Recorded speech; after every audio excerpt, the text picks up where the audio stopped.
So, sitting here with David Fudge, Executive Director of NebraskaLand Days. What's happening? Thanks for joining me, man. My pleasure. I've actually got to know you over the last about 14 months pretty well. Spent just a few Maybe minutes better together. than you really wanted to. Right. Yeah. You've been the Executive Director of NebraskaLand Days for how long now? This will be 7 years. 7 years. For the 5 people in North Platte and the surrounding area that probably don't know who you are, because you've been, this isn't your first time in the limelight, if you will, because you used to be on the radio, I believe. Could you give us maybe just a little bit of background about who you are? So my background's media. Okay. I did 21 years in television and radio, and did everything from clean toilets in the company bathrooms to anchor to morning shows, a little this and that. So yeah, I spent quite a little time doing that, and just got involved with this kind of the tail end of that, and really liked it. Wow. So you did have a show called Fudge in the Morning, right? Fudge for Breakfast. Fudge yeah. for Breakfast. It was Fudge for Breakfast Okay. show. I had the jingle and everything. It's kind of cool. I wish I'd have kept it. That's but awesome. yeah, we did the last 5 years I was in media. I did a Fudge for Breakfast show, and we had a good time doing that. So that would have probably ended obviously before I was really around this area. I'm curious, what was the show about? Was it just you talking and getting it done? It really what we try to do is put a smile on people's face in the morning. We had some kind of benchmark games that we played, some name that tune type of stuff, Nice. and then we'd bring in guests from time to time. We really liked contributing to the community in certain ways. So we did some things, jumped in the Platte River in the middle of February, called it the Groundhoggy Doggy Shadow Splash. Nice. And so we liked doing that. We liked finding things that good causes that needed some help, and kind of pushing them along the way a little bit. So that was kind of where we were at. That's cool. I know that you, again, getting to know you, that you really enjoy your time here, but is there ever part of you that's, because that's not, you don't meet a lot of former people or people that formerly had radio shows, and so, I'm sure that has to be somewhere itching for you, every now and again, or it doesn't. You've done that for long enough, and that industry's changed a lot.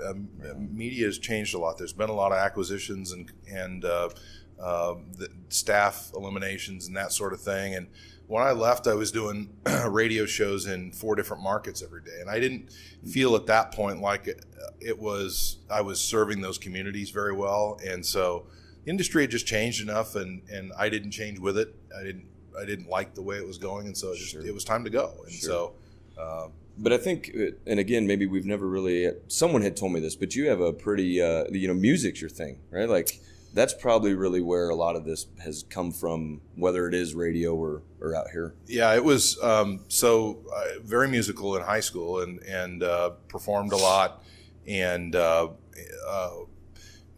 as that kind of grew into a love for several different genres of music, I became in tune with kind of the jazz world and a little bit of the blues world, and kind of got turned on by some of that sort of stuff, and then this late 80s hair metal movement, I think all of us that were in that Poison, say little that sort of thing. And so the radio career actually was spawned from that. It just kind of the love of music and the love of how the business worked and that sort of thing. And so when I got involved in the NebraskaLand Days, it was kind of a natural transition, right? So I'd been on the consumer user end for a long time, and now I was on the producer end, and so it really kind of still scratched that itch in terms of that. So very cool. Yeah.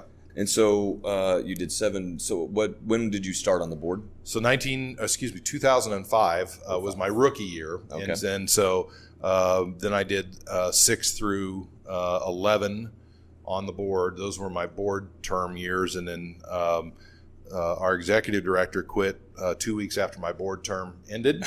And a couple of guys called me and said, "Hey, what do you think?" And they went through an application process, which I was glad they did, because it was an awkward transition to go right off the board of directors and into a job where you work for the group whom you just worked with. Right. So it was a weird couple years, but those guys had the foresight at least I hope where their head was that this could be something cool if we figured out how to work through that kind of weird time. Yeah. And hopefully time will prove whether or not it was a good idea or not. Yeah. So. Yeah.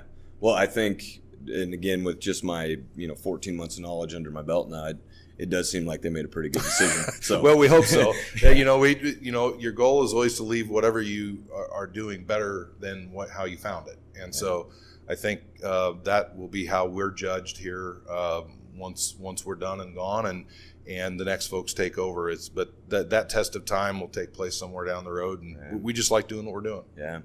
We talked a little bit about the history of NebraskaLand Days. Mm-hmm. And again, I was very surprised as I served my rookie year. There's only 2 full season employees. Mm-hmm. That was kind of crazy. Which one of them is you and one of them is your assistant? Yeah, I have an assistant who tolerates me 350 some days a year. She tolerates me less this time of year because we get a little goofy around here. But yeah, there's 2 of us. That's crazy. Which I think is the strength of the organization, in that we are driven by volunteers. Yep. And I'm often asked how many volunteers it takes to put on NebraskaLand Days. It's more than I can count. Sure. There's a 12-member board of directors that steers us and guides us, provides our direction, our structure. There's a rodeo committee who is so good at producing that piece of what we do.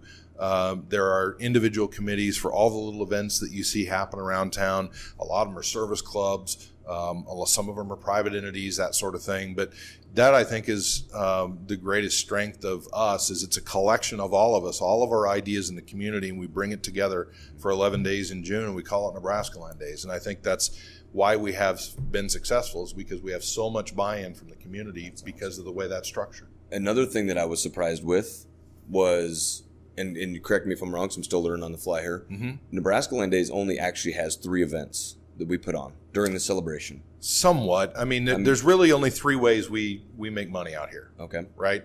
So the revenue producing events for us are the rodeo. Okay. And the concerts. Yep. And then our concession side. Everything else we do, which is Kid Fun Fest, parades, and some of those smaller things, they're actually revenue drainers from a business standpoint. Sure. They're important in the scope of the festival, and they're very important to us because we feel that that's something we need to do, is provide outlets for those folks to come out and have a good time and not have to spend a whole bunch of money to do it. But yeah, there's really only a few ways that NebraskaLand Days is funded. The other part of that, of course, is sponsorship. So the big picture, yeah, you're right. There's not a whole lot of revenue streams for the festival. But there is something going on every single day of Yep. that 2-week period. And most of those, though, would be affiliate events. Correct. So you've got what you were referring to is what we call P&L events. They're events that we own. They're on our budget. They're on our books. The affiliate events are things like the pork breakfast or the prime rib sandwich feed that are put on by outside organizations that have an agreement with NebraskaLand Days to affiliate with it. We call them official events. They run them. There's a little revenue sharing piece that goes on. But the festival is a quarter of the size without all those different groups getting involved in producing events that appeal to young and old, whether it's a food event or whether it's a kids event, the sandcastle building stuff that goes on down at Parkade Plaza. The antique car parade is put on by the Buffalo Bill Kiwanis Club. Huh. And so all that stuff kind of comes together and makes a festival that I hope people are proud of in our community.